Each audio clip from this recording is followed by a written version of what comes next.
At some quiet moment in the life, every human being asks a deceptively simple question: who is speaking inside my mind? This inner voice follows us everywhere. It wakes with us in the morning, travels with us through every decision, whispers worries, repeats old conversation, shapes our confidence, and sometimes becomes so loud that the outside world fades into background. But what exactly is this voice? Is it the true self? Is it the leftover echo of childhood conversation? Is it a language-based model constructed by the brain? Or is it something far older, tied to very root of the consciousness? In this episode, we explore the full life cycle of the inner voice, how it develops, how the brain builds it, why some people never hear an internal narrator, why others hear a constant stream of verbal thoughts, how trauma reshapes it, how culture colors its tone, and what this mysterious inner speech reveals about the nature of the conscious mind. A newborn enters the world surrounded by sensory richness, warmth, touch, sound, heartbeat, but within the infant's mind, there are no words, no sentence, no self-reflection, no internal narrator. A newborn consciousness is like a camera without caption. Experience occur, hunger, comfort, cold, curiosity, but they are not yet wrapped in language. For an inner voice to exist, two major abilities must emerge. The first one is language, and the second one is the sense of self. Neither is present at birth. Both are constructed slowly. At around 6 to 9 months, infant begins to babble. Sounds that mimic speech but do not form thoughts. Internally, the mind is still silent. Experience has no verbal structure. It arrives at a sensation, emotion, and impulses. Inner voice appears much later. It must be created, shaped, and internalized. The foundation of our understanding of inner speech comes from Lev Vygotsky, whose developmental work was a decade ahead of neuroscience. Vygotsky observed that young children talk aloud to themselves to guide their actions. Put this block here. No, not that one. Try again. This kind of speech is called private speech.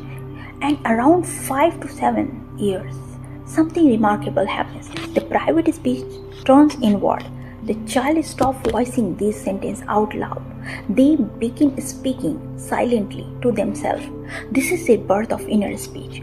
Vygotsky proposed that children internalize the external conversation they once had with parent and caregiver. The guidance that came from outside gradually moves inside, becoming the child's own mental voice. Modern neuroscience confirms this.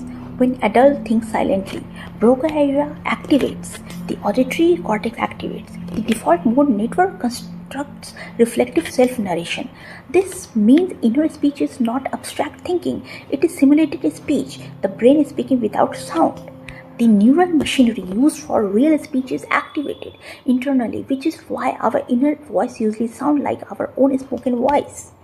Default mode network is one of the most important systems linked to inner voice. It becomes active when we daydream, reflects ourselves, imagine the future, recalls memories, construct personal stories.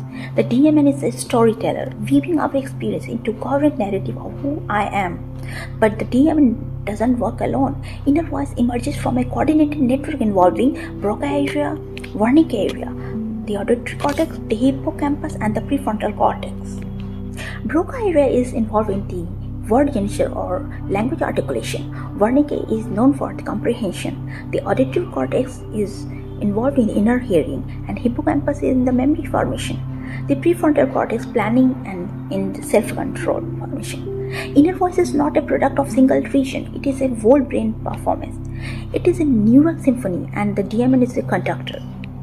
Most people assume everyone hears a voice in their head, but the study shows that a significant number of individuals do not experience inner speech at all. These people do not think in a sentence. Instead, they think in images, abstract concepts, spatial pattern, intuition, emotional impression, and they function perfectly well. This is not a disorder. It is simply a different cognitive style.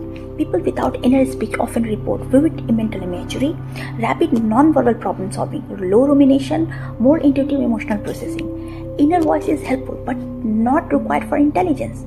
It is one of the several ways the mind represents thoughts. On the other end of the spectrum are the people whose inner voice never stops, a constant stream of the commentary, rehearsal, criticism, replayed conversation, and the imagined dialogues.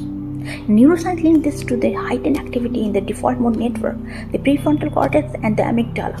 This produces in the individual self-criticism, repetitive internal debates, overanalysis, rumination, emotional amplification. Strong inner voices can be a source of creativity, insight, and planning, but when unregulated, it can contribute to anxiety, stress, and depression. Inner speech becomes an amplifier, intensifying whatever emotion passes through the mind.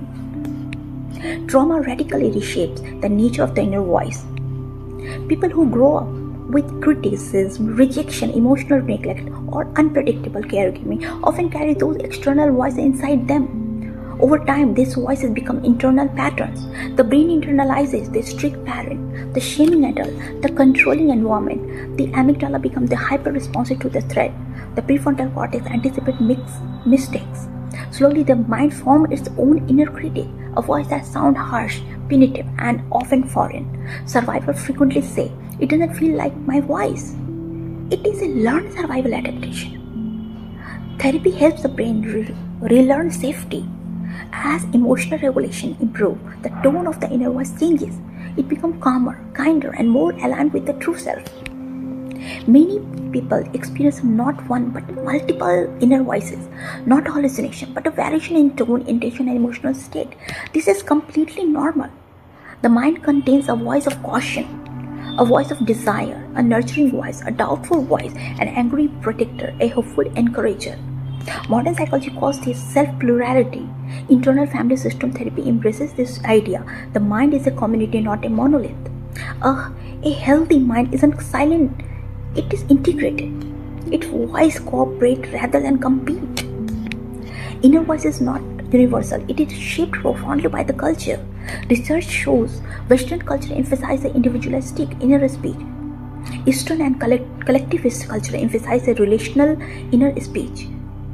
They don't also differ. Americans often report a conversational, casual inner voice. East Asian often reports a community-shaped or a family-shaped voice. Some indigenous groups rely more on imagery than verbal thoughts. Language structure consciousness. Culture shapes self-narration. The inner voice is a cultural echo as much as a personal one.